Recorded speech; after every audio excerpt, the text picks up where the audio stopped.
तो हमारे पास क्वेश्चन है। क्वेश्चन में हमें सर्कल दिया हुआ है, पैराबोला दी हुई है और हमें 4 ऑप्शंस दिए हुए हैं। ठीक है, तो हमें बताना है, हमें एरिया फाइंड आउट करना है, एरिया इनसाइड द सर्कल और आउटसाइड द पैराबोला। ठीक है, तो सबसे पहले हम फिगर ड्रॉ कर लेते हैं। हमारे पास एक सर्कल दिया हुआ है, ये सर्कल है। ठीक है, और ये जो पास हो रहा है एक पैराबोला है हमारे पास। ये पैराबोला की इक्वेशन है y square equals to 2√3x, और ये वाला सर्कल है हमारे पास, ये सर्कल।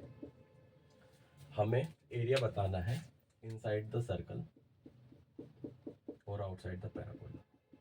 ठीक है, तो हमारे पास 2 रीजन है, एक तो पैराबोला के अंदर है, एक पैराबोला के बाहर है। तो हमारे पास जो रिक्वायर्ड रीजन है, रिक्वायर्ड एरिया क्या है हमारे पास? रिक्वायर्ड एरिया आएगा एरिया ऑफ सर्कल माइनस ये जो अंदर का एरिया है, इसे आई लिख लेता हूँ थोड़ी देर के लिए, माइनस एरिया ऑफ आई। ठीक है, तो सबसे पहले हम एरिया ऑफ सर्कल निकाल लेते हैं। सर्कल क्या है हमारे पास? x माइनस 2√3 का whole square plus y square equals to 12। Clear? तो इसका सर्कल का सेंटर क्या है? यहाँ से सर्कल का सेंटर है, सेंटर को लिख लेते हैं c। सेंटर है यहाँ पर 2√3, 0 और रेडियस है 2√3। तो एरिया क्या आ जाएगा यहाँ से? एरिया ऑफ सर्कल पाई 2√3 का whole square minus area of I, ये हो जाएगा 2√3 का होल स्क्वायर कितना होता है? 12 पाई माइनस एरिया ऑफ आई। तो हमारे पास ये है। अब हम निकालेंगे एरिया ऑफ आई। अब एरिया ऑफ आई क्या होगा? अब एरिया ऑफ आई 2 रीजन्स में डिवाइडेड है। कैसे? अभी बताता हूँ। सबसे पहले हम ये पॉइंट्स फाइंड आउट करते हैं, इन पॉइंट्स को निकाल लेते हैं, points of intersection of circle and parabola, P1 and P2। ठीक है, तो इन पॉइंट्स को निकालने के लिए हमें क्या करना होगा? पैराबोला और सर्कल की इक्वेशन को साइमल्टेनियसली सॉल्व करना होगा। तो सॉल्व करने के लिए हम क्या काम करेंगे? पैराबोला का वाई स्क्वायर की वैल्यू हम सर्कल के वाई स्क्वायर के अंदर इंसर्ट करेंगे। तो करो, एक्स माइनस 2√3 का whole square plus 2√3x equals to 12। This will give you x square plus 12 minus 4√3x plus 2√3x equals to 12। So 2 से 2 cancel out, x square minus 2√3x equals to 0। So x minus 2√3 equals to 0. So x will give you 2 values, 2√3 and their corresponding ordinates will be, तो हम क्या करेंगे? Values put करेंगे Y square के अंदर। तो x equals to 0 के लिए हमें क्या मिल जाएगा? 0,0। दूसरी वैल्यू क्या मिलेगी हमें? अगर हम x को इसमें पुट करेंगे, वाई स्क्वायर इक्वल्स टू 2√3, यहाँ पर 2√3 है तो 2√3 को इसके अंदर डालेंगे, 2√3 ये कितना जाएगा? 2√3 का whole square y square, this will imply that y will be plus minus 2√3। तो P1 के कोऑर्डिनेट्स क्या आ गए? P1 के कोऑर्डिनेट्स आ गए 2√3 कोमा माइनस 2√3, एक पॉइंट आ गया 2√3, 2√3।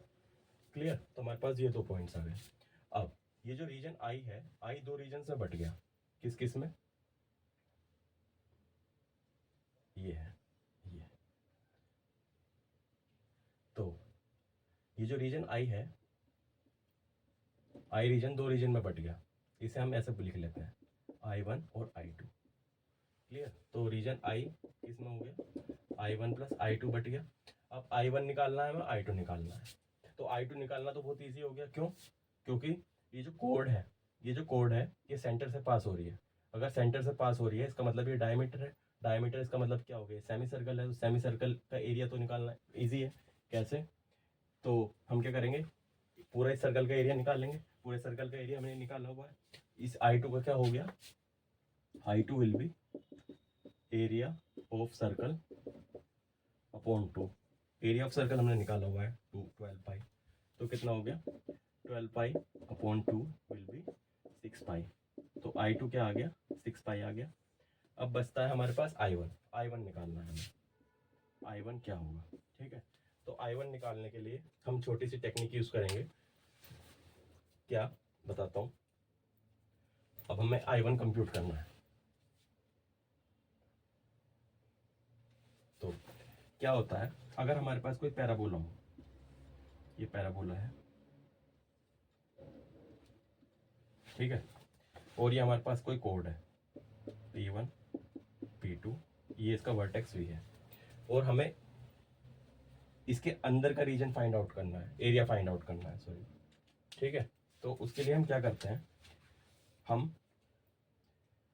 हमें क्या निकालना है, area of V P1 P2 निकालना है, क्लियर। तो इसके लिए हम क्या करेंगे, एक फॉर्मूला होता है 4/3 area of triangle V P1 P2, ठीक है। क्या करेंगे, हम ट्राइंगल बनाएंगे, triangle V P1 P2, triangle क्या बनेगा, ये बनेगा।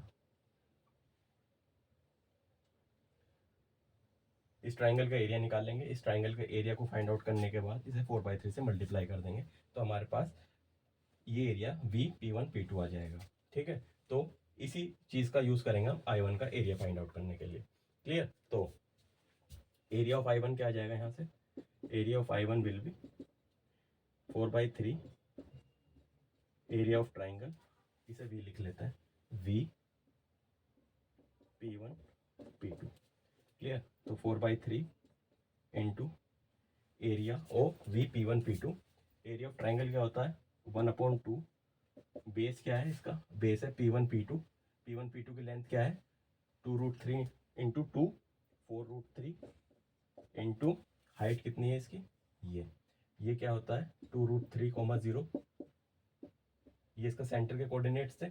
तो वी सी क्या हो गया, वी सी क्या हो गया 2√3, या फिर इसे ऐसे भी लिख सकते हैं, I1 का एरिया निकालना है तो I1 को आप ऐसे लिख सकते हैं, एरिया 1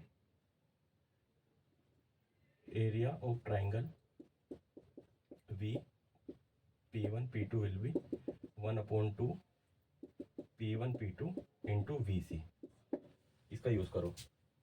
तो ये कितना आ जाएगा, इसे सॉल्व करोगे तो ये आ जाएगा 16, एक बार देख लेते हैं, 4√3 2 2√3 2√3 3 2 to the 4 16, ये 16 ही आएगा, ठीक है। तो I का एरिया क्या आ जाएगा, I क्या आ गया, I आ गया I1 प्लस I2 कितना है 16 प्लस